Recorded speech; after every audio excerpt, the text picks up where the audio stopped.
green flag. Biggity, biggity, biggity. Let's go racing, boys. Let's go eat a goddamn snack. Hello, everyone. Welcome back to another episode of the Touchdowns and Track Limits podcast. I am your host, Ethan, and alongside me today, well, the only one alongside me today, it's Skyler. What up? Josh couldn't make it at all this week because all of, Cape Cod, Massachusetts, Rhode Island are experiencing a typical Vermont winter, and they don't like it very much. So, he can't make it. Jimmy and me are going to a hockey game tomorrow night, which is when we normally record. So we're going to record the night. This will probably still be out on Thursday, for the record. And then Jimmy is watching some people sled in the city near us. So, yeah.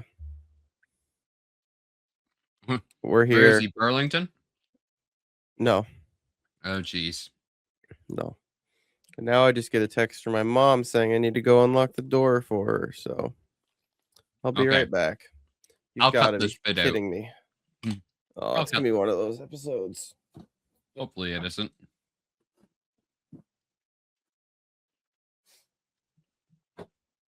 Eat nachos. This salsa is really spicy, Welcome to the segment of the show. I'm not even going to bother editing this out. This is the food review podcast. We got these Tostitos nachos. We're going to dip in here. My dad works at a bakery and they make these salsa. It's very spicy.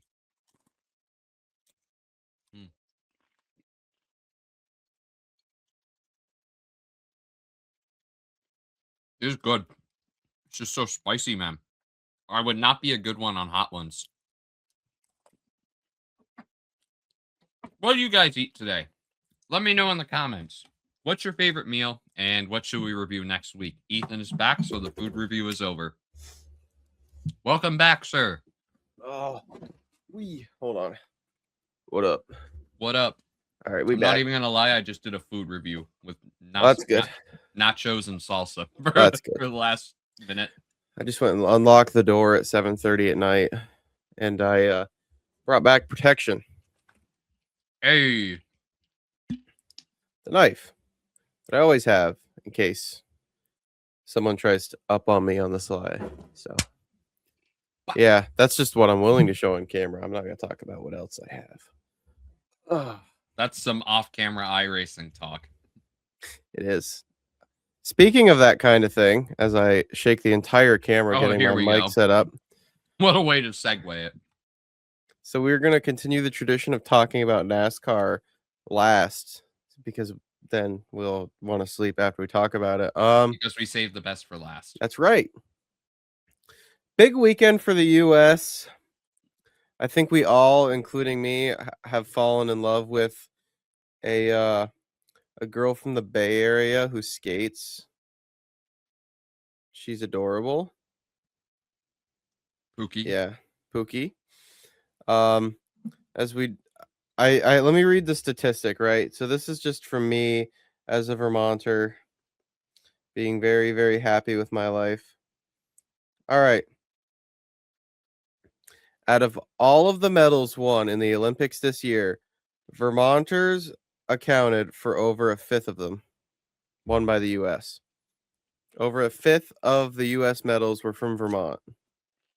So, good job, Vermont. Was there any Vermonters on the hockey team? I don't think so. Let me look. I know there was 11 different states on the hockey team because they mentioned it on the broadcast, but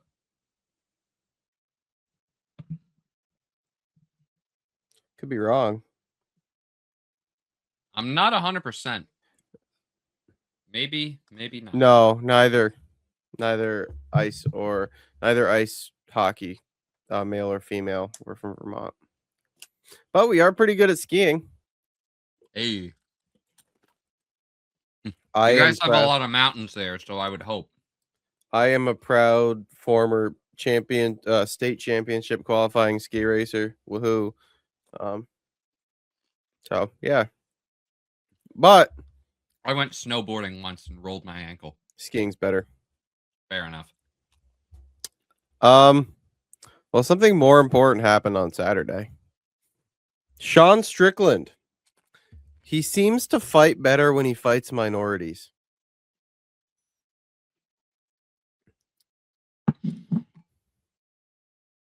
Oh, that's bad. But it's true. It is kind of true. That's just a segue. Sean Strickland fought incredibly well. He did a very good job. He was fighting Fluffy. Anthony Fluffy Hernandez. Anthony Hernandez, not to be confused with Aaron Hernandez. Very easy mistake. Though Some would say Fluffy was hung. Both were dead on scene. I promise you that. Both were dead on scene. Did Strickland fight differently than he has the last few fights he's lost? No. Not really. No. But he won this one, so that's kind of cool. It was a cool moment, afterward. He was talking about how Fluffy honestly was more of a man than he ever will be. He's got a wife, a family, so respect to Strickland. It was a all right fight. We do love a Sean Strickland. We all do. The thing that kind of caught my attention after that, though, was apparently, I think this is pre-fight too, Paramount has been trying to put some amount of pressure on the UFC to monitor and limit what their athletes say with the UFC microphone in post-fight conferences, which... Why? How long's the UFC been a thing for, Skyler? Since 93, so... Right, so since 1993, that's 33 years. It's never been a politically correct sport. Nope. Because every fighter has a different opinion. What's worse? I'm not saying I agree with either, though. Past fucking instances will dictate otherwise. What's worth Sean Strickland talking about what he believes of women in standard households, or John Jones beating his wife? What's worse? One's still regarded as the greatest fighter of all time, and the other is Sean Strickland, who's got a very bad public reputation. I'm not. Here's the fucking thing, you guys. Not everyone can be Volk. That's the thing here. Volk is like, I don't even want to call him the Dale Earnhardt of MMA because that implies he's had too many controversies. Volk is just the peak MMA fighter.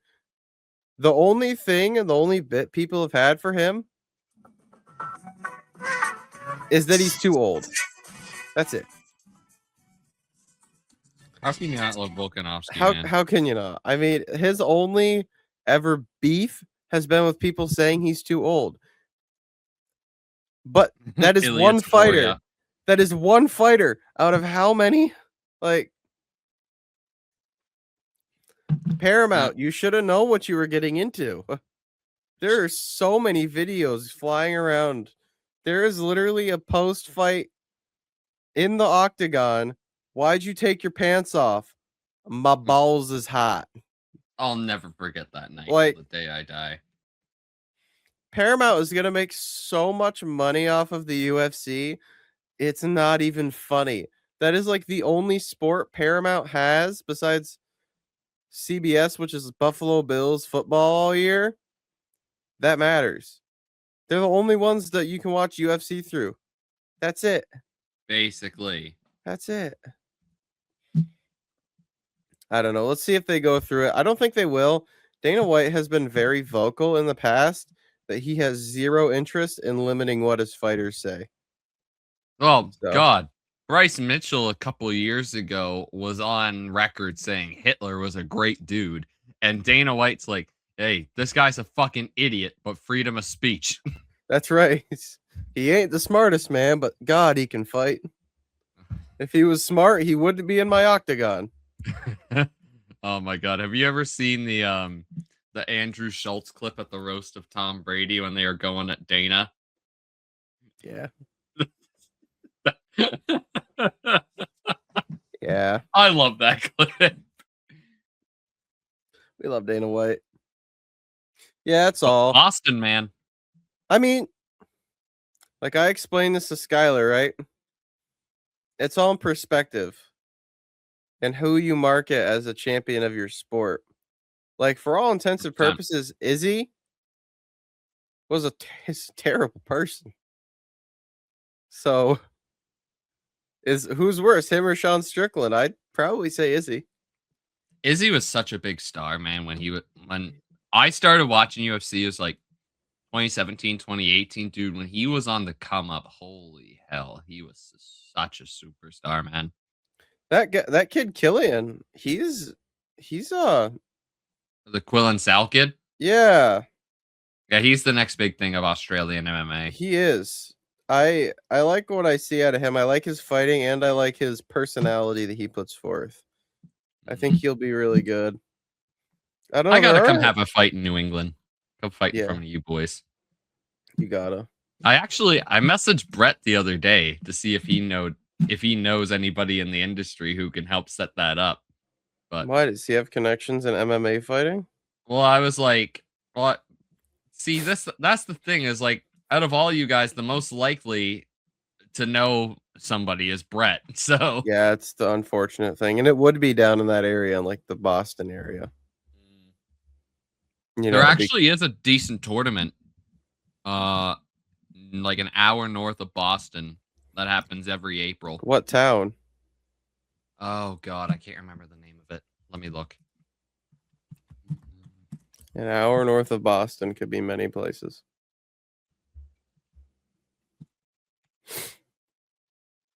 Let me see. An hour straight north of Boston is Maine. Fair. Lynn, Massachusetts. Oh, yeah, okay. That's not that bad. Oh, Yeah. Send it, bud. That's the end of April this year. I'm still not cleared from injury to go and compete in it yet. but Damn. next year. So Skyler. So Ethan.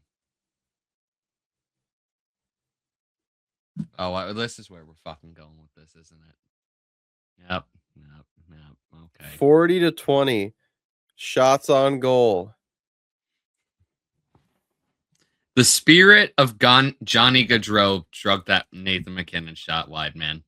That's all I can say. No. 70% of Canada is covered by snow. The other 30% is covered by Connor Hallebuck. Pretty fucking That's much. the truth, honestly.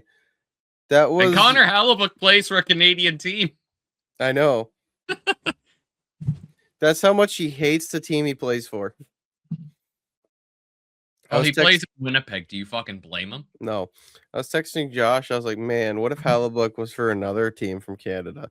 He's like, you guys do not need Connor McDavid and Hallebuck. I was like, oh, yeah, we do.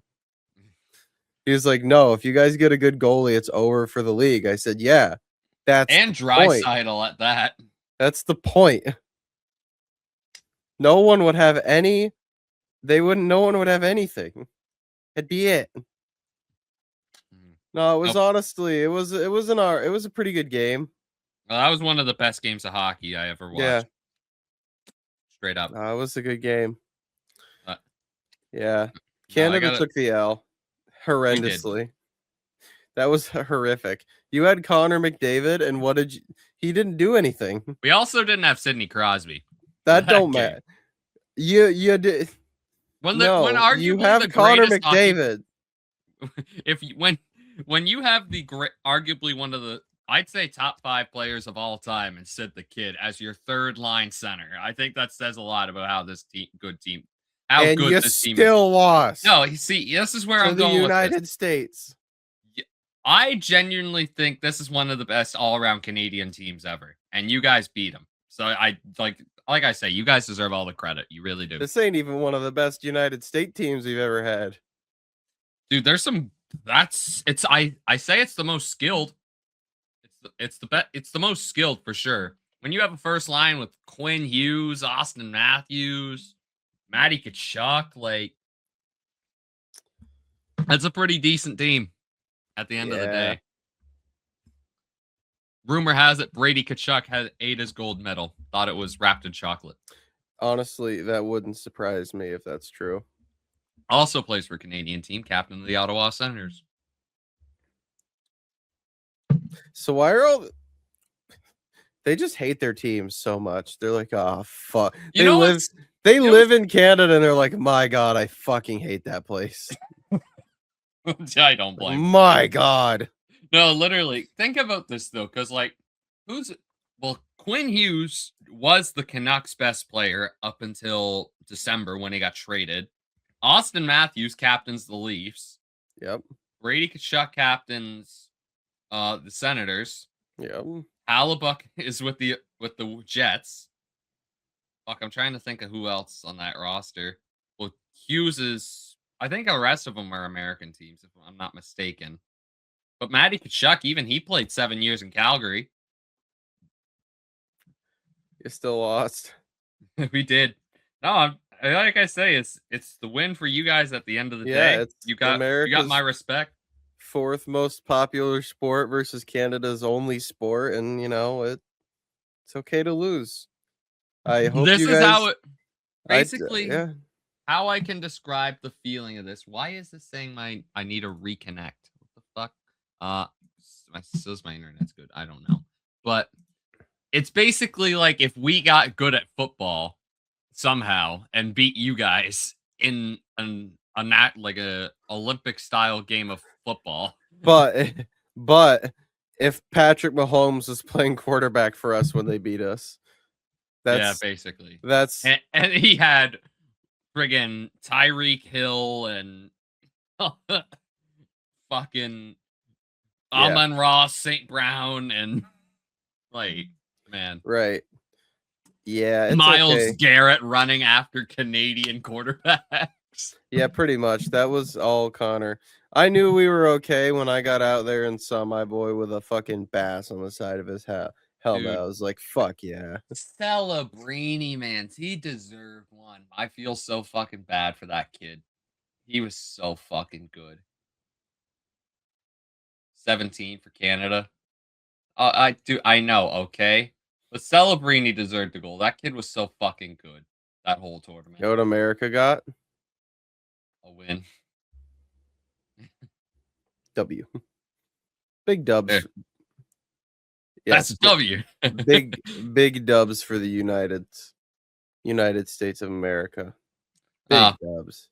I won't even lie, dude. There was a massive crash out in this country. I ain't gonna lie. I could only imagine. The crash out was real.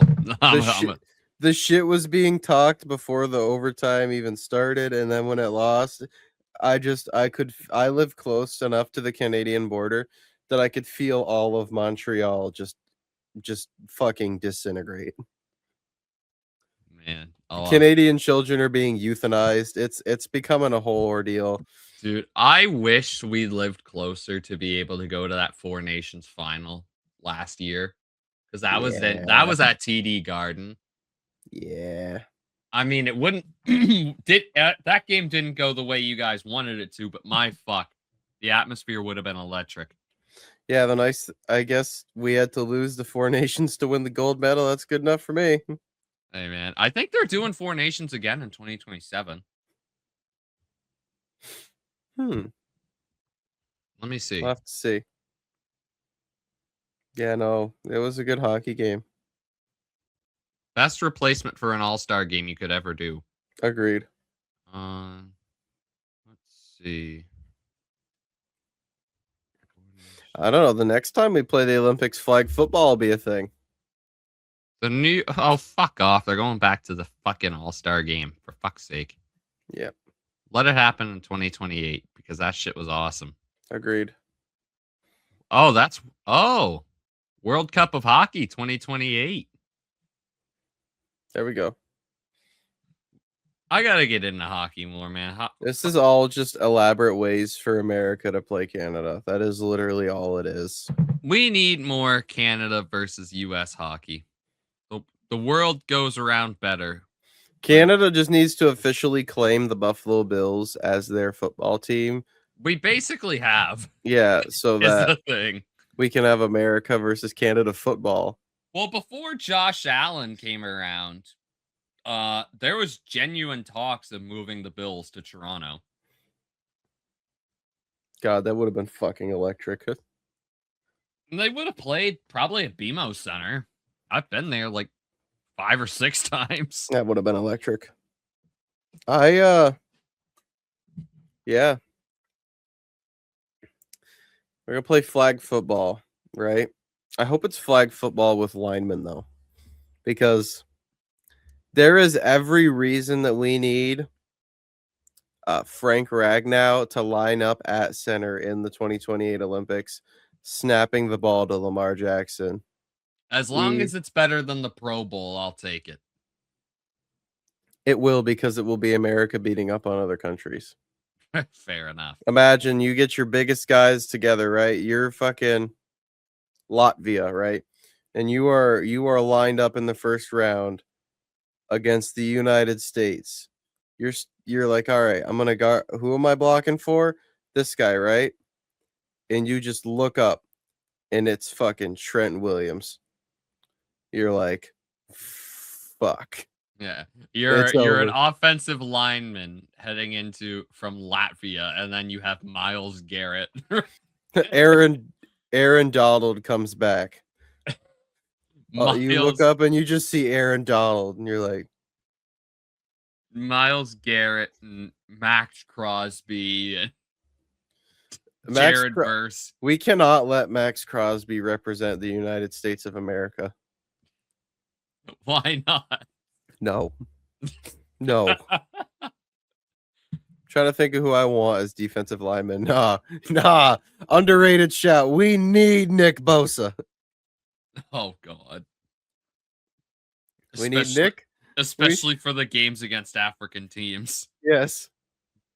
Even Canada at this point. We need Nick Bosa. We're too Myles much of a liberal country. This is true. Nick Bosa will just want to murder all of us. I'm trying to think of who else. Nick Bosa, Myles Garrett. Oh. Fucking Aiden Hutchinson. Imagine being a poor Latvian linebacker having to stop Christian McCaffrey running the football. No, Derrick Henry. God, man.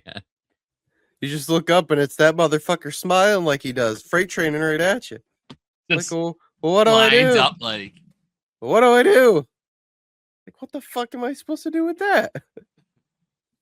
Who is this big black man? Dude, Lamar Jackson is going to be the perfect flag football quarterback, though. Oh, 100p. Shifty little motherfucker. But do not play him in the final. Do not play him in the gold medal game. That is going to be an absolute fucking bloodbath, though. USA versus the world in football. Honestly, that's what the NFL should swap the Pro Bowl for. Just USA versus international. Agreed. I think they just need to make it full tackle and say to fuck with it. Honestly, that would be fucking nice. I mean, the Olympics is a little bit woke, so I wouldn't. Did you see after the hockey game that they were giving the stuffed animals? Like, my God. As if they need a goddamn stuffy. If we did full tackle in the Olympics, I think people would die. I think someone would die. Oh, somebody would die. Someone's body would get torn in some horrific way.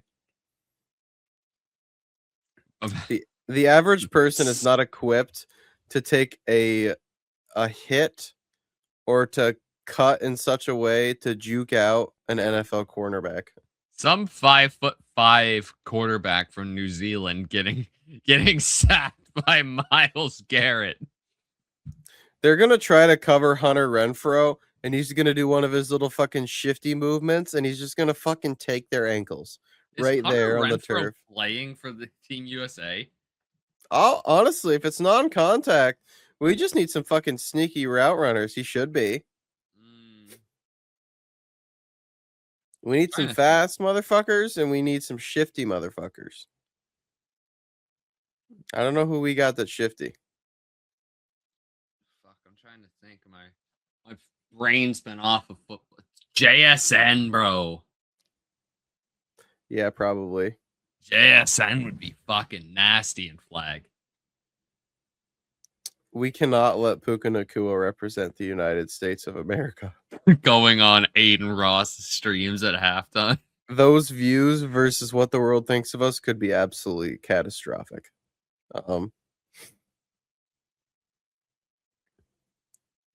Man, it's too bad Cooper Kupp's not what he once was.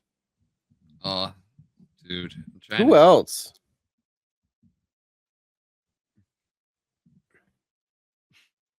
I don't think anyone. Why did Antonio Brown come to my mind? That would be the funny pick. That would be the funniest pick ever. Kanye West singing his certain entrance song for Antonio Brown. Mike Evans. Ooh, okay, I like that. I like that one, Mike Evans. I like Rashee Rice too. Just he's don't fast. Let him drive. No, he's fast though. Well, apparently he's getting sued. Did you see that? Oh no. Yeah. So that could be interesting. Oh, Brock Bowers. Easy. Ooh. Yeah. Easy. Yeah, that's our Olympic They lineup. have to play Travis Kelce, though. Oh, my God. They will Travis. not. I don't know who will be quarterback, though. Tom Brady's shown a lot of interest.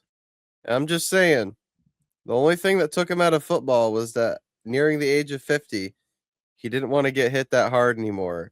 And if you're taking out contact and you're just playing against the raw football knowledge of Tom Brady, Bro left his wife before he left the game. That's all I'm saying. and he still wants to come back. We'll see how he looks in this flag football game that he's playing in this year, but that would be... Imagine you lose to 50-year-old Tom Brady. That would be fucking horrific. Honestly, Drake May would be a great flag quarterback. Maybe. Get Dylan Gabriel out there for the culture. He would do better than Shador. Apparently, the Browns are in the quarterback market again. No. No, he goes. Really? That's what Bleacher Report says. That's fucked.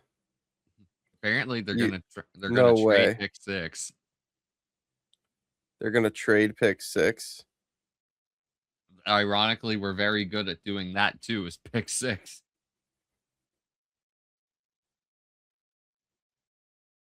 Oh my god. What else do we got to talk about here? I guess you want to talk about some IndyCar? Yeah, we can talk about it a little bit. Yes, IndyCar coming up this week. It's St. Pete. It's St. Pete week. Thank God. IndyCar off season's over. Quick shout out to IndyCar too. They finally put races back to back after St. Pete.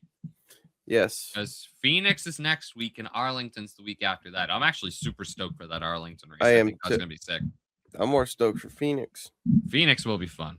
To be honest with you, I think David Malukas wins Phoenix. Oh, I agree. Big David Malukas guy over here. With how he is on ovals and that way how he was in the 4-car, I don't think it's going to be particularly close. My favorite IndyCar driver was always Connor Daly, but if Connor ain't out there, I'm gonna root for Scotty Mack. Yeah, I'm gonna level with you. Connor's not out there. He probably will never be out there full time again. Probably not. I wish he was though. Yeah. We love Connor Daly. How could you not love Connor Daly? Who do I think is going to win IndyCar this weekend? Alex Palou. Yeah, probably a guy named Alex Palou. More than like. He's probably going to keep winning. Spoiler alert, people. Alex Palou's really good at driving IndyCars. I would love to see Alex Palou in an F1 car just once. Yeah. I mean, technically he was, but it was only an Oh. F1 test. Well, we're talking about F1 then. Oh boy. There's another guy that could be a front runner if his equipment and his talent level allows it. Don't tell me you're about to say Colton Herta. Mick Schumacher. Hey. He's in the RLL 30 car. Let me fact check this. Yes, because Ray Hall's still in the 15. Schumacher's 30. Louis Foster 45. The only IndyCar race I've ever been to was when the Ray Hall 45 won with Christian Lundgaard. Maybe I'll try to get out to one this year. I want to. Yeah, I need to get back to Toronto. Well, technically Markham now. I keep forgetting that it's in Markham now. I want to see Mick Schumacher race. It's going to be a lot easier for me to get to in Markham as well, which is weird to say thinking about it, but yeah, I don't know what to. He's the one unknown for me this week. I know David Malukas is going to run probably about as well as Will Power would have run. See, I don't know how Mick will do without the power steering. Is my thing. That I think he'll be fine. I think it'll take him a little bit to get used to it. I think myself. I do like Mick though. I think Mick plays more into his driving style, actually. I guess if you look at all of his crashes in F1, Mick's best F1 race will always be Austria 2022. Oh yeah,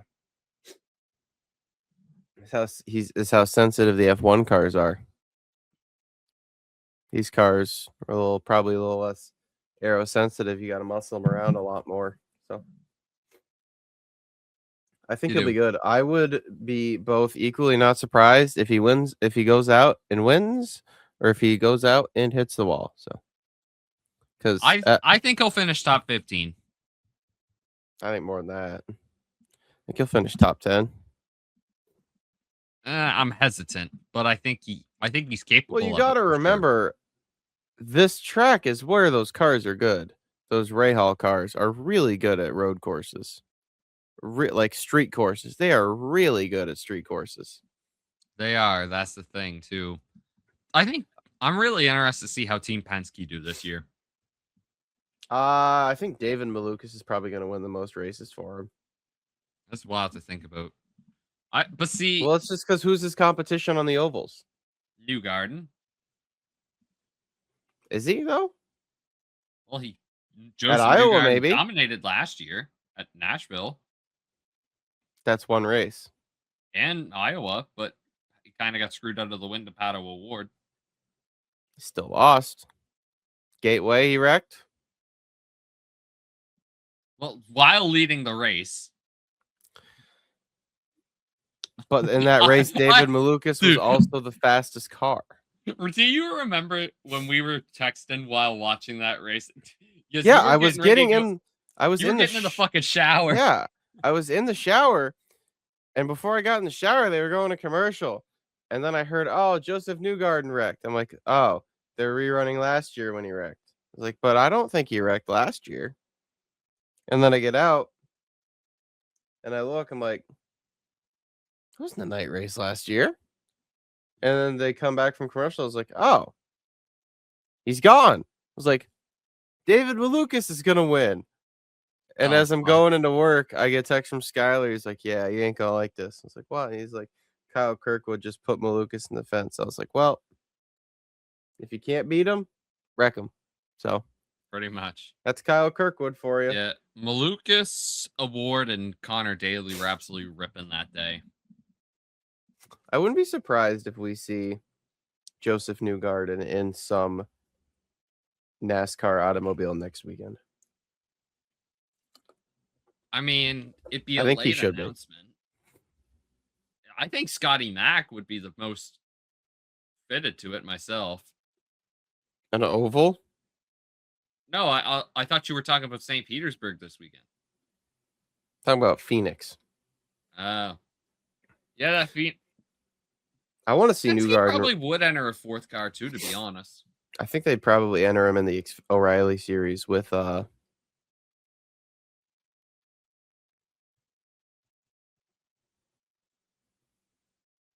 No. Maybe they wouldn't. I guess they don't have anyone. Well, Huh. I mean, Ford needs to up their fucking game in the lower series again, man. They're terrible at the moment. Yeah, I guess there isn't anyone. His only competition for Ford would be fucking Nick Sanchez. Yeah. The more you know. Yeah, Alex Palo's probably gonna win, but still watch the race this weekend. It's on Big Fox. Every IndyCar race is on Big Fox. That's how it should be. That's how it should be indeed. I think Marcus Armstrong will be good this weekend too. Oh yeah. Marcus is always ripping on those street Those races. Meyer Shank cars are always pretty good. Yeah, I think Meyer Shank are an underrated team. Pato Award's gonna be really good. I am really interested. I gotta say, I am really interested to watch Christian Rasmussen this year. I literally did my IndyCar prediction video yesterday, and basically the analogy I have for Rasmussen is he is the Carson Hocevar of IndyCar. Yeah. Pretty much. I'm more. He's always exciting. He's always the story. He's either wrecking somebody or running up front. I'm interested to see if Christian Lundgaard can take the big step next and become the leader of Arrow McLaren. I think he can. I do too. I think he's capable of it. I do too. Especially to start the year last year, Lundgaard was firing compared to Pato. Honestly, it's only when we started going to the ovals that Pato really pulled ahead. On the road courses, Christian was the best Arrow McLaren car. In the same vein, patience has got to be wearing very thin with Nolan Siegel. I don't even know why he's in that ride.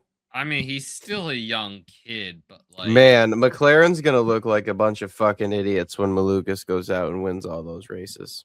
And they're stuck with Nolan Siegel. I don't know why they dropped. Yeah, that was so stupid. Just because he was injured. Yep. Like, that's just dumb. Yep. That is just flat out dumb. Colton Herta is no longer in the series, so that means Will Power's in his car. The will of the power. Do you have the willpower? I heard that people are actually thinking Colton Herta is going to be the championship favorite in F2. Well, I haven't even had a look at the F2 roster this year. Who's he going up against? No one that's won IndyCar races. I mean, Colton is driving for a good team. He is. He's driving with High Tech. Dirksen and Kamara with Invicta. Miata with High Tech. Leon and Solov with Campos. I've heard good things about Solov. Well, it's all going to depend on how... Juan Montoya's kids with Prema. Yeah. It depends on how easily he can assimilate. Enzo Fittipaldi? Emerson, sorry. Yeah. And Enzo's in Indy next. That's right. I think Colton Herta could win the title. Do I think he will? Probably not. But he could. Well, here's the thing for you. If Colton Herta does really good in F2 and gets the points that he needs to, which driver do you think Cadillac would drop him for? Do you think they'd get rid of Perez or Bottas first?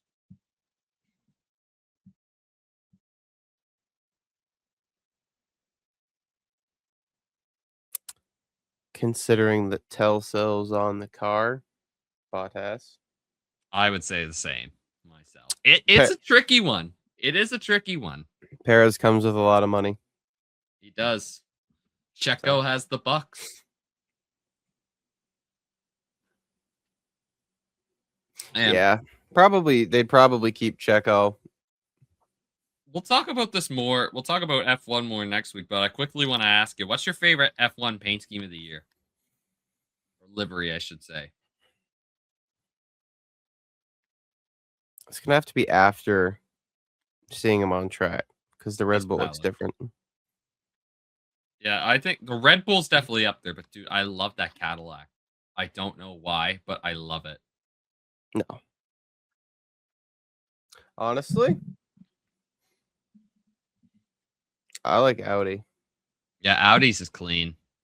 A lot of It- people they're like, "Oh, it's not silver enough." It's like, yeah, but It it's wasn't not. what I was It's expecting not. it to be, but I still like It's it. not silver. It's metal. Yeah. It is so distinctly Audi. Audi. A lot of people are forgetting that is an Audi engine. That is not a customer engine. They built that power unit. I expect Audi to be better this year than Stake was last year. 100% they will be. I 100%. They can't be any worse than Aston Martin at the moment. That's another good paint scheme, but my God, is that car absolutely horrific. Adrian Newey apparently needs to read his own book. To be fair, I don't think it's so much the I think it's design, more the engine. It's just fucking Honda. Yeah, that Audi is my biggest what if going into this year. Audi has a strong history of entering motorsports and dominating them. I don't think they're going to do that here, but I don't think it's outlandish to think that Nico could get another podium this year. I don't think it's outlandish to think that they'll get at least one car in the points each race. No, I agree.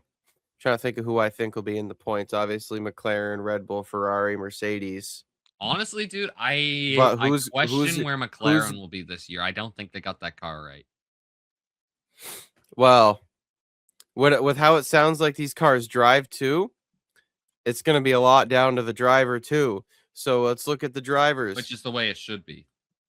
Let's look at the number one drivers for each team. Max Verstappen, Charles Leclerc, Kimi Antonelli. Oh, that's bold. And Lando Norris. Who's the best? Verstappen. Who's the second best? Leclerc. All right. So now we're just down to Norris and Antonelli. Picking Antonelli.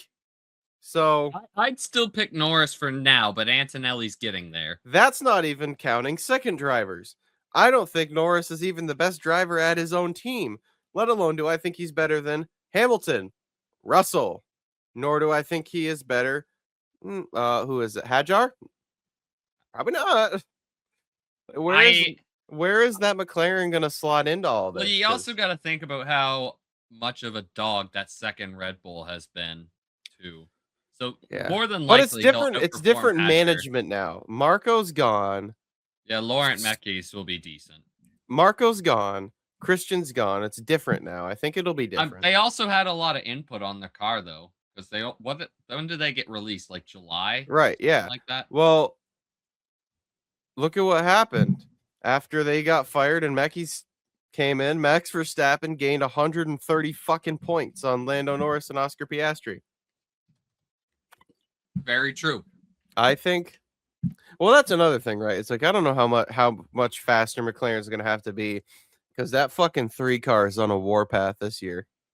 Oh, dude, the number fun that Red Bull even looks nice. It does. I think we're gonna have a good championship fight, like we said last week. It really needs to be Leclerc versus Verstappen for a full season. I can't believe the fucking battery problems that they're having though with these cars. I'm gonna be honest. I think Ferrari has the best car. Oh, I think Ferrari has the best car. Not only just physically in the corners. I think So we've all seen what they did with the wing, but let me explain it to you a little bit. Whoop.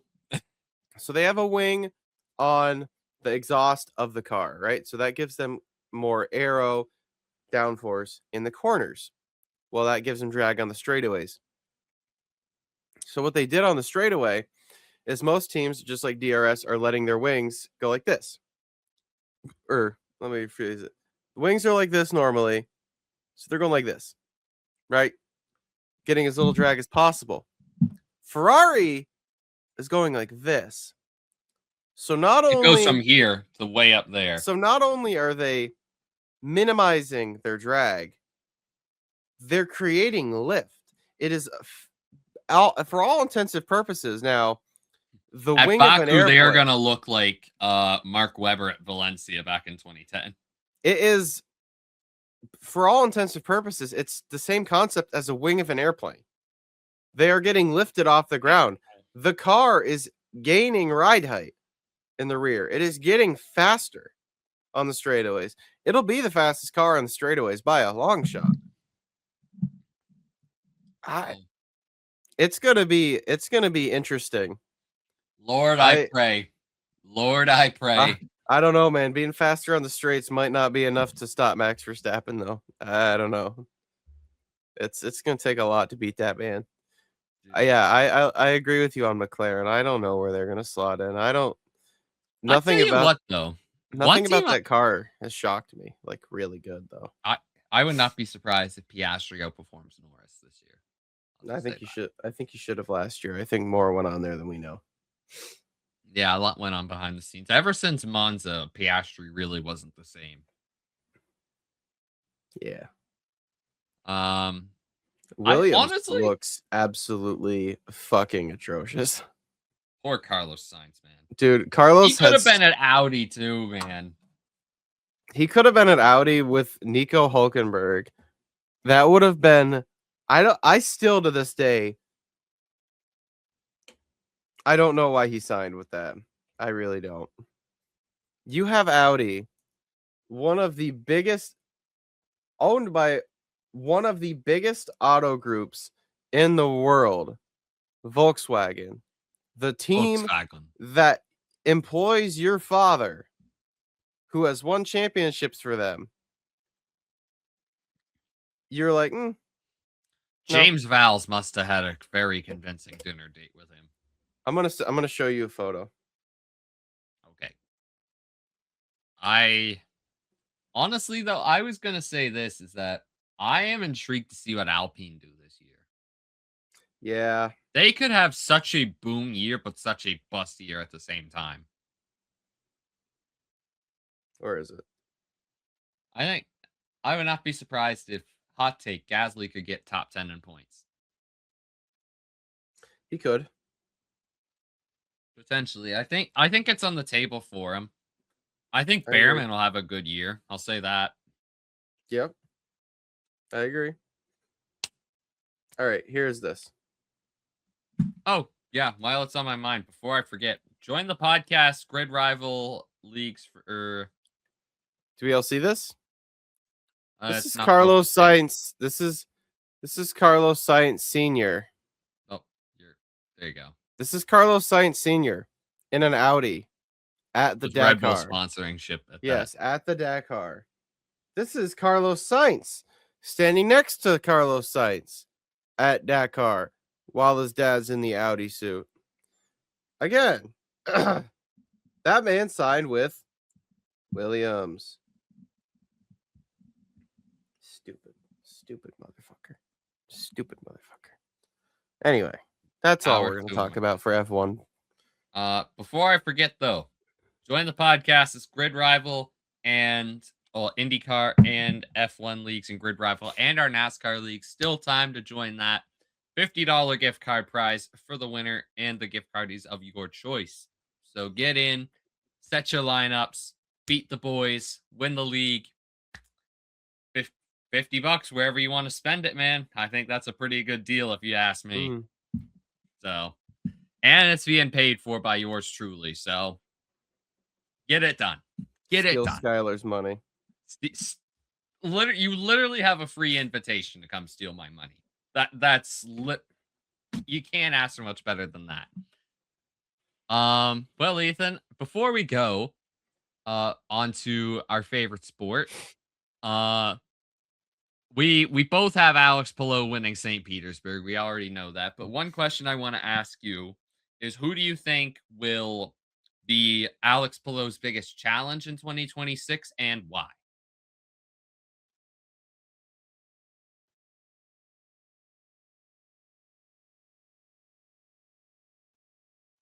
He's really thinking about this one.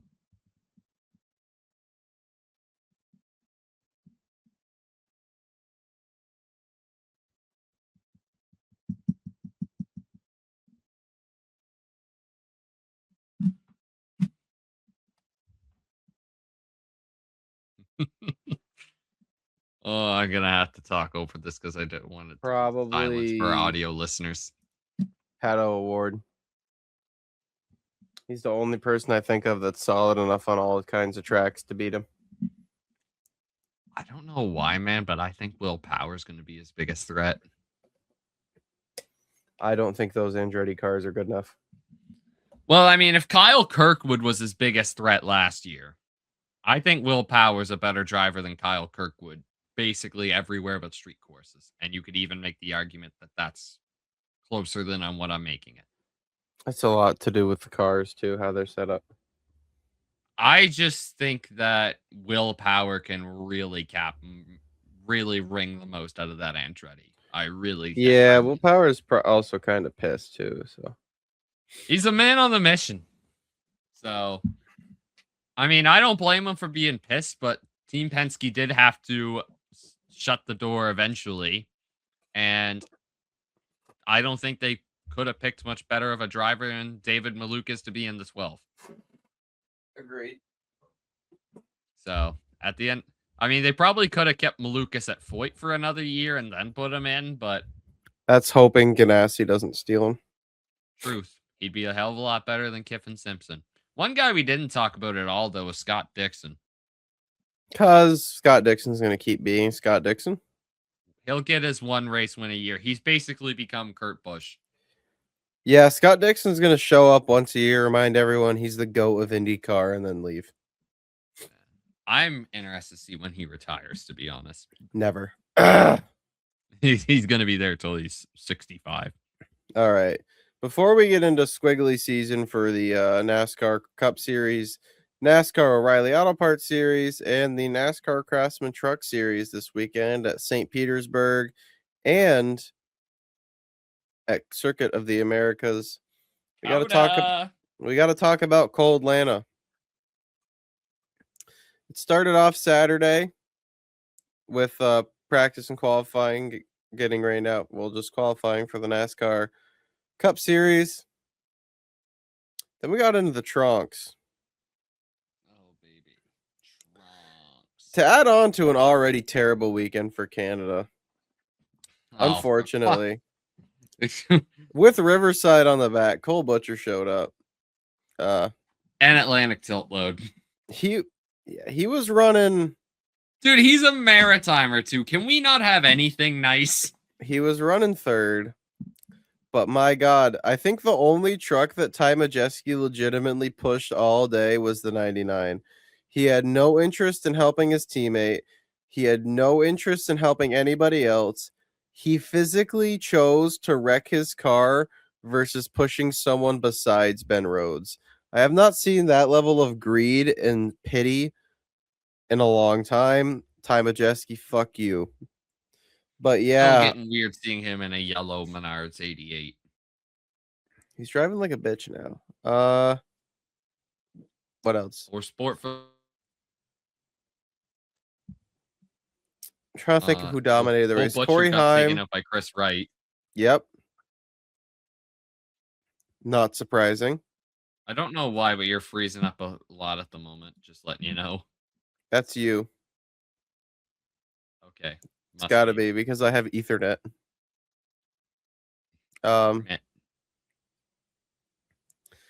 Kyle, stage 1. I'm pretty sure that was won by Corey Heim. Yes. Time. Corey Heim won stage 1 over Ben Rhodes. Oh, that's why the internet's stacked. And I hear my mom over there on FaceTime. That's why the internet's like shit. Mom, get off the internet. I'm recording my podcast. Yeah. God damn it, Mom. Yeah. Corey Heim won stage 1. That was really all we heard of Corey Heim all day. Stage 2. Yeah, pretty much. Had some good action. All in all, the trucks didn't really wreck. You know? I think we had a little incident in stage 2, didn't we? The O'Reilly series has now become the wrecking series. It is no longer the truck series. Yeah, the trucks were in pretty clean. Was that the only wreck? Yeah. No, Chris Wright took out Cole Butcher. Yeah, that was the only wreck.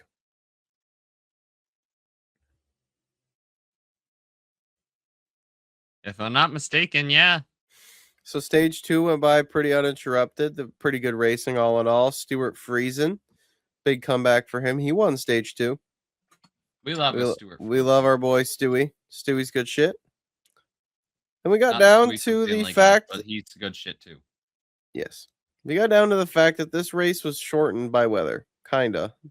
By like 10 laps. It's basically like Chicago Street Course 2024 all over again. Yeah. Well, except this time it wasn't for sunlight. It was because they want NASCAR wanted to treat the CW nicely. Agreed. The CW. Kyle Busch and Carson Hocevar worked phenomenally together. I'll be there for you. That's still so weird that happened in my head. Yeah, Carson Hocevar pushed Kyle Busch to the win. Kyle Busch got his 9th Atlanta win. Carson Hocevar did not, in fact, push Christopher Bell to the win. No. We'll talk about that in a little bit, though. I guess we'll go right into the O'Reilly Auto Parts series. My fucking God. Is there anybody with any talent in the O'Reilly Auto Parts series? Austin Hill.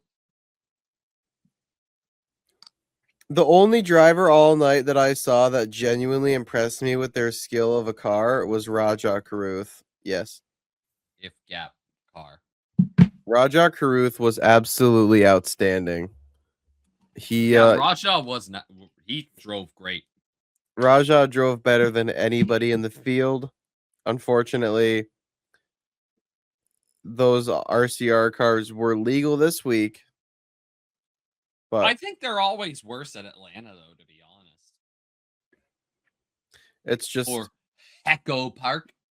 It's just the cars always this go around is probably the most wore out we've seen it. I think the RCR cars are very top heavy, so at a draggy track, yeah, it doesn't really work out ideally. No, they qualify pretty bad. Do you have all the wrecks written down? Because there were so many of them. Oh, I just love the notes that I have. There was wrecks galore. Jesse Love and Rajah Caruth taking the stages. Austin Hill is a bitch. So there were a lot of wrecks, right? There were a lot of stupid wrecks. 3 of the wrecks were caused by Corey fucking Day. I made this comment. Why is he in the 17 full time and Rajah's not? I'll give you a hint. That bitch ass motherfucker, Kyle Larson. That's the only reason. That's I turn now. That's the only reason Rajah's not full time in any car is because Hendrick can't afford it because they're fucking sponsoring Corey Day. Corey fucking Day. Oh my God. I don't even remember which of the incidents came first.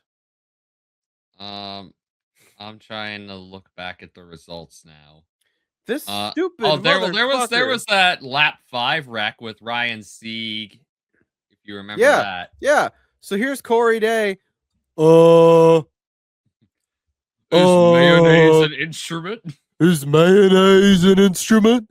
Shoots Patrick, man, to the not an fucking instrument. right to the fucking inside of Ryan Sieg in the fucking tri-oval.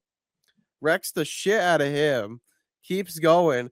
Ryan Sieg with an all-time quote gets out. He's like, "Yep, that's fucking Corey Day wrecks 15 times in one lap at fucking Martinsville." Yep. Agreed. Fucking Ryan Sieg. What else happened? What did Corey Day do? Here we go. Timeline. This would be helpful. Yeah. Where do you see that? On the NASCAR app. We should have been doing this the whole fucking time. Yeah, really though. Let's see. Lap fit 45. That was the stage end. Jesse Love. Raja finished second in stage 2 as well. Yeah, Raja was fast. Gio hit the turn 2 wall for Gio. Raja Caruth wins stage 2. Corey Day gets into Carson Kvapil, but gets loose entering turn 3. Reported a flat tire, causing Carson Kvapil, Corey Day, and Justin Allgaier all make contact. That tire was not flat. No. That's just what NASCAR's app said. Okay. No, and that's what they said, right? He said, my tire's down. Yeah, they're not going to be able to tell if your tire's down when the tire's fucking gone. Stupid. This guy, imagine what he's going to do at the fucking road course. Here we go. Oh my God, thank God. Did you know Austin Hill has now led 900 laps on drafting tracks in his O'Reilly Series career? The most all time. Yeah. Lap 142, Sammy Smith lost a tire. So he wrecked Ryan Ellis, William Sawalich, Gio, Nick Lights, Brendan Poole, LeVar Scott, Patrick Starr, Taylor Gray, and Mason Massey. Is mayonnaise an instrument? You stole my candy bar. Raja now Caruth I'm gonna starve. Got loose off of turn 2 in 12th. Had one absolute fucking whale of a save. Then Josh Williams got right hooked by Sam Mayer. I'm gonna be honest. When I looked back after he hit the wall and saw it was Corey Day, I called Jimmy. I was like, he did not. I was like, please tell me that motherfucker didn't just do that. It's like, I don't think he did. I was like, I think he did. He didn't. Then we had a red flag. I swear that Corey Day had 3 incidents. What else did he do? I think he caused that last big one, didn't he? He definitely did. Just look back at the replays. There's Caruth. Yeah, that was when Raja went around. To be fair, we could have got Raja and Corey Day mixed up. No, Caruth didn't wreck anyone. Oh, that's what he did. Corey Day got into Josh Williams as he was cutting down the track. I think. No, Sam Mayer killed him. Death by Sam. So Mayer. I guess we'll go into the last lap because we just don't have any energy tonight because we weren't supposed to record tonight. Yeah, this wasn't pre-planned. Oh, that was Sam Mayer too. Corey Day was not far behind it. He was thinking about it. he thought about it. He was like, I could be involved in this, but I'm not gonna. I want to be involved. Let me wreck. Man. Ross Chastain, I thought he was gonna win. He said he made a business decision coming down that back straightaway not to wreck himself blocking Austin Hill. Austin Hill did not make the same business decision. Sheldon Creed pushed Ross Chastain as good as he can get. Ross Chastain was, whether Austin Hill wants to believe it or not, he spun out. So Ross was fucking there. and Austin Hill just threw the fucking dumbest block of all time, wrecked himself off Ross's nose. Sheldon Creed won the fucking race, which was baffling. Hallelujah. Then Austin Hill gets out, whines like a little bitch. He's like, "Oh, that's just what Ross Chastain does." I was like, "Motherfucker, That's what you fucking do." I was like, I literally, I was there. I was in the stands at Indianapolis when you right hooked Eric Almirola. I physically witnessed that. It looks You even worse dumb on son TV. of a bitch. It's like Ross Looks isn't. even worse on TV. I was like, you dumb son of a bitch. It's like you have 11 wins on plate tracks in 2 wins. We're a blue collar team, and We're they're a blue out to get collar us. team. They're out to get us. This dumb son of a bitch. They got a vendetta against those Yes. blue collar teams. 11 wins on a plate track, 2 everywhere else. And you have the gall to tell a man who's won at Phoenix, who's won the Coke 600, who's won at Talladega, who's won at a road course, in the other races I'm forgetting, that he doesn't know how to drive a race car. Cool. You don't either. You just know how to smash the gas and block people on plate tracks. Good win for Sheldon Creed. Some good moments after the race. Sam Mayer absolutely fucking piss nuked his car, cutting back across the grass. Congratulating Sheldon Creed. But I love Sam. How can you But not? then we got Cup. But hey, props Sheldon Creed, by the way. Sheldon Creed won a race. All right. Now we get Better to late go. than never. Agreed. All right, let me get these fucking timeline up for Cup. Well, if we're talking about the Cup Series, we'll be right back after this commercial break. Emu, and Doug. Yeah, that's pretty much all it was. Hey, Cindric did go from 30th to first in stage 1. He did. Austin Cindric has a hell of a race. I still think he's probably the best super speedway driver in the Cup Series in all of NASCAR right now. But that's just the end of stage 1. Yeah, stage 1 was pretty boring. Then we got Ty stage Gibbs 2. Ty Gibbs got turned off of, or Ty Gibbs, whatever you want to say it. Ty Gibbs spun off the nose of fucking Joshua Barrington, who was 3 wide with Christopher Bell. Absolutely destroyed the 54 car. Josh Berry too. Then fucking Ty Gibbs proceeded to set the grass on fire. Yeah, no, Ty was the one in the wrong in this incident. Yeah. Bell had already sent Berry 3 wide, and Berry couldn't have gone any lower if he tried. And Ty Gibbs thought it'd be a good idea to send it middle. If anything, I blame it on the spotters more than anything, to be honest. Right. So lap 103, Austin Dillon. That does seem like a kind of mistake that Ty Gibbs would just make. Right. To be honest. Real talk, though. Is it time to start having a real conversation about Ty Gibbs? Give it a couple real races, like real ovals, and then we'll talk about it.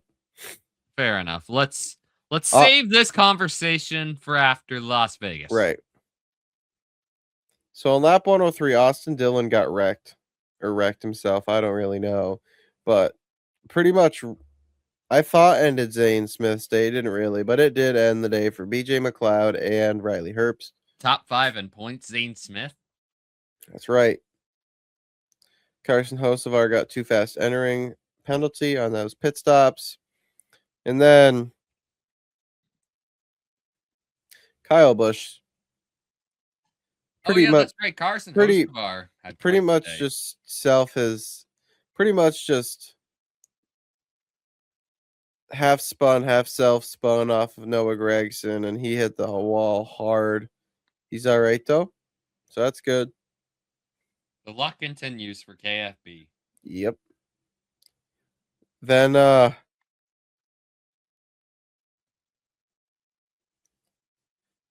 We have the end of stage 2.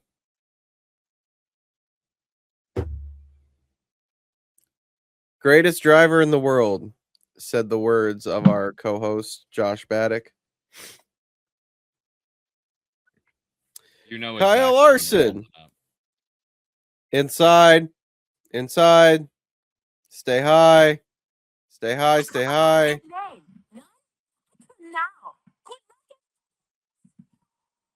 Lock it down. Yeah, Kyle Larson then after, if you've all seen the replay, right?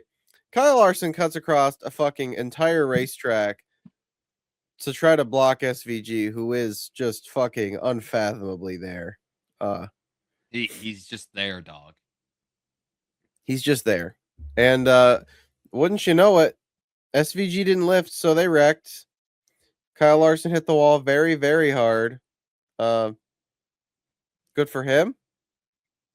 We're sorry that happened to him. But I had this pretty cool comment on Black Flag Podcast's post. Shout out BFP. And I said, in all the mini stock races I've taken photos of, I've never seen someone that committed to willing a car out of existence. And that's pretty much what he was trying to do. His excuse was, well, I didn't know we were 3 wide. And, well, guess what, Kyle? You weren't. So you were right. You weren't 3 wide. You were 2 wide, but the car was a whole 3 lanes down. Greatest driver in the world, my ass. He ain't even the greatest driver in fucking NASCAR. You genuinely want me to believe if you stuck him and Max Verstappen in a fucking GT car at, I don't even know, what's a neutral site? Honestly, I've heard some people have this conversation. I think honestly the best neutral ground you could set for Kyle Larson and Max Verstappen to have a race is modified at like Loudon on the road course. No, it's gonna be a track. Neither one of them have raced. Sebring in a GTP car. Max will win. Yeah. Just like it's a stupid comparison. If it's a sports car, 1000% he would. The only way that Kyle Larson beats Max Verstappen is in an oval. But that doesn't make Kyle Larson the best driver in the world if he can only beat Max Verstappen at what he's good at. Oh, 100%. You got to be able to beat Max at what he's good at, because road racing's harder than oval racing. So, and that's proven because SVG's figuring it out pretty quick. After that, we got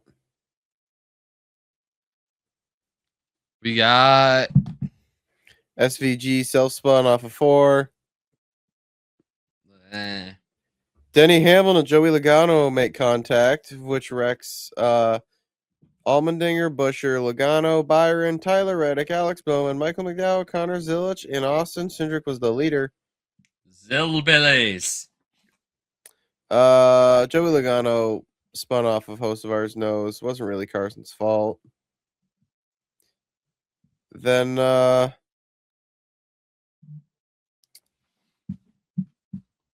Carson Hocevar gets outside Bubba Wallace to battle for the lead. Okay, so this is when William Byron decided he saw the Hendrick fuck-ups and wanted in.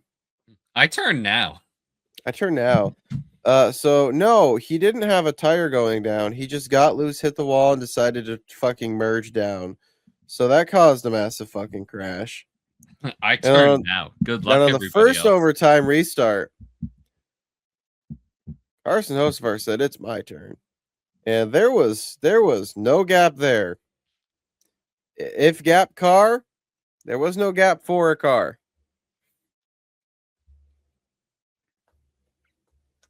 No gap car. No car gap.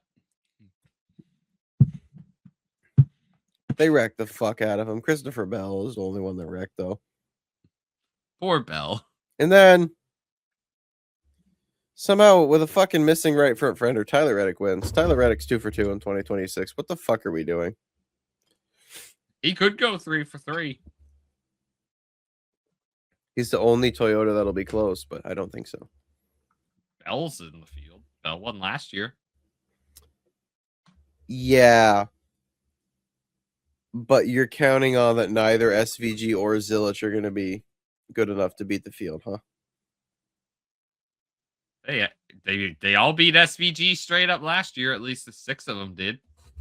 Do you realize how bad that car must have been if SVG couldn't win in it? You realize how absolutely fucking atrocious that fucking 88 car must have been when he got in it there for them to not be able to win with him? Yeah, that car probably must have wasn't been ideal. absolutely fucking atrocious. What else we got? That's the race. Joe Gibbs suing Chris Gabehart. Yeah, they're alleging he stole data to bring to Spire, which if so, it hasn't really seemed to help Spire. So, and also, yeah. Well, we'll see. We'll see. NASCAR's back in session for some fucking reason. Court is back in order, boys. The trial is beginning. See, the thing is, though, is that you can't really tell if it's helping on super speedway. Like, if the next 3-4 races, we're really gonna tell if this is genuinely true and they're using Joe Gibbs setups. And to be honest, they just may not use them now with this coming out. Right. So it's hard to tell. We'll see. It is hard to tell. It's gonna be interesting to follow along with that as it plays out. I will say. Jesse Love to run COTA in the RCR number 33. Yeah. That will amount to nothing. Maybe a top 25. Speaking of 25, Colin Braun to drive the Ram 25 at St. Petersburg. Fuck yeah. I think this had a lot to do with AJ Allmendonger. Unfortunately, that'll be non-competitive pit stops, so that's going to be probably a pretty bad race. Doing non-competitive pit stops in St. Pete? Yeah, the same thing that made Lime Rock suck is going to make these ones suck. I will be at Lime Rock. I bought the tickets this week. Me, Jimmy, and Merrick will be there camping. So if any of you want, come say hi. Lime Rock. What's next? Keelan Harvick signs a deal with TDR because he didn't already have enough funding as is, apparently. So I mean, now good for him. That'll be good for him to develop and stuff. So yeah, sure. Good for him. Yeah, Natalie Decker. She's driving an O'Reilly car at Atlanta in July. Welcome back, Danica Patrick. Welcome back, Danica Patrick. She is back. Did you see that interview that she gave justifying why she rammed into Sam Mayer? Yeah, no, I don't want to talk about it. I've had enough of her already. After one race. Uh-huh. We're going to suffer through more fucking Natalie Decker in July. Yep. That's the same day you're at Lime Rock, though, ironically enough. I won't have to watch it. Let's go. But it is a night race. Wait, isn't it Sunday night this year? Let me see. No. Saturday night. No, Atlanta's on a Sunday night this year. I don't be watching that. Oh, wait, it's O'Reilly we're talking about. Fuck. Yeah, it would be on Saturday night. I'm not watching this cup race then. I'll be at White Mountain Motorsports Park for the NASCAR Wheel and Modified Tour. So White Mountain. I think all we got left is COTA and St. Pete picks. Because we got I'll look at the entry list. I am still getting over a tremendous illness, people. I apologize for not being as energetic or awake as I normally am. I feel like a little bit of shit still. Pull up Toby Christie here. I am looking up the entry list. Oh, yeah. Chili's is now running a black paint scheme with Carson. Yes. That looks so fucking sick. I agree. Oh, All right. no, Tyler Gonzalez to make NASCAR O'Reilly debut at COTA. Yep. Cool. Good for him. Dario Franchitti will be driving the one truck for Tricon. Carter Fartucci will be driving for Rayom Brothers. Ben Mayer in the Nice Motorsports number 4. Adam Andretti in the 5 for Tricon.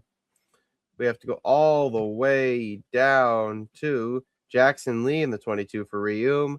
Colin Braun in the 25 for Colleague. Tyler Reif in the 42. Landon Lewis in the 45. Wesley Slimp in the 62. Derek White in the 69. Nate Nicholson in the 76. James Hinchcliffe in the 77. And I Hell think yeah, baby. that's all we got. Canada's in the field. Fuck Canada. All right. Now we're moving on to the O'Reilly. Alex LeBay's in the 0. There you go. Tyler Gonzalez, Canadian. as mentioned, in the 5. Where we got? SVG in the 9. Oh yeah. Brent- well, we know who's Brent- winning the Brent Cruz in the number 19. Bruce Joe and Gibbs Cruz. Racing Toyota. We got fucking Brent Cruz, baby. Baltazar Leguizamon in Barrett Cope Racing. Austin J. Hill in the Joey Gase Motorsports number 35. JJ Yaley in the Young's Motorsports Ohio number boy. 42. Preston Pardas in the 50. Sage Karam. Fuck out of here. Yeah, Sage Karam. Ross Chastain in number 32. I skipped over him. Austin Green, who's another shot to win in the 87. 87. Carson Quapple will be in the 91 this week, and that's it. Then we got Cup. Who's in the 1? Oh, it's Zilich, right? Oh, that's right. It's Connor Zilich in the 1. I don't think Billies. anyone out of the ordinary other than Jesse Love in the 33 is running Cup this week. Yeah, it's all the charter teams, as one knows. So yeah, let's get into picks. Well, it's just the two of us. I'll Dude, go I first. don't know. Well, dude, I'm behind you. I have to pick first. That's how the game goes. Oh, Connor Mozak in the fucking 7. I'm so used to him being full time. He's in the 7. Trucks? Yeah, he's in the 7. Fuck, he might be a threat to win, you know? I was going to go Geo for trucks. I'm not. Okay. Well, I ain't telling you what I'm picking. well, you can now because I'm taking Geo. I should have took Hinchcliffe for the culture. Give me Dario Franchitti. Valid. Big dog. Big Dario. Big Dario. I still haven't tallied up our points from last week yet. I'll do that tomorrow night while I'm watching Survivor. O'Reilly. We all know got- how this is gonna go. Well, I get to take first. Which one are you picking?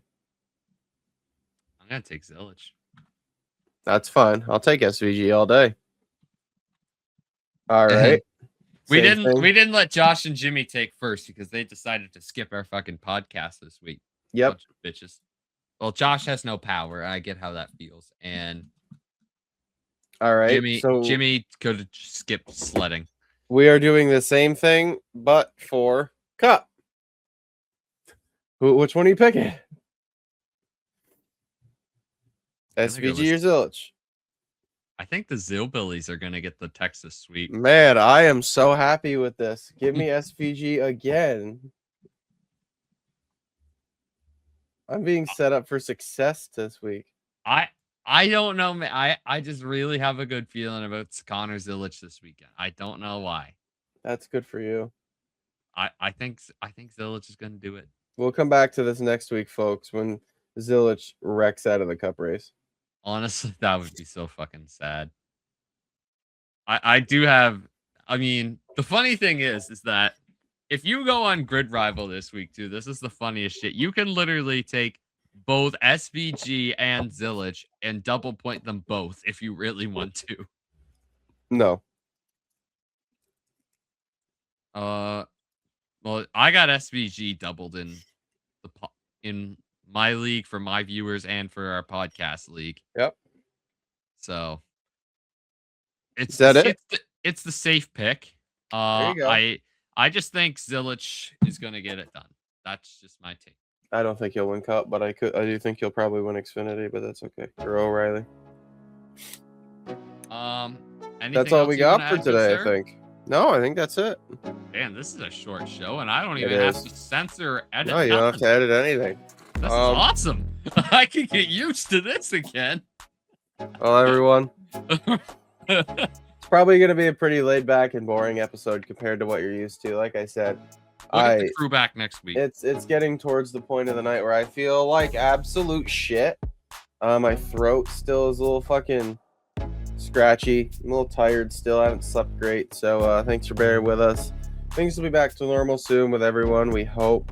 It's just been hard getting everyone all sorts of aligned up these last couple weeks with all the weather and stuff we've been having. So yeah, thanks for bearing with us. Hopefully we'll see all of us in the next episode. Have a good weekend, everybody. Bye-bye.